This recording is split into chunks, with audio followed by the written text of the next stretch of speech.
genes are read or not read based on the signals you give.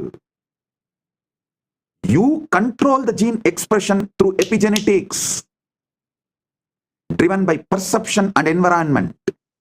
Gene expression epigenetics மூலமா நீங்க control பண்றீங்க.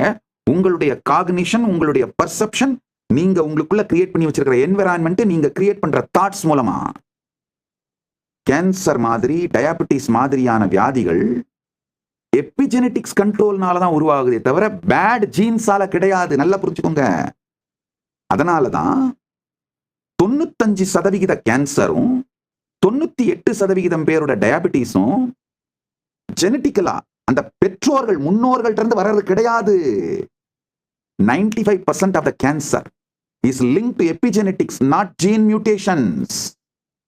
98% of the diabetes is linked to epigenetics, not gene mutations.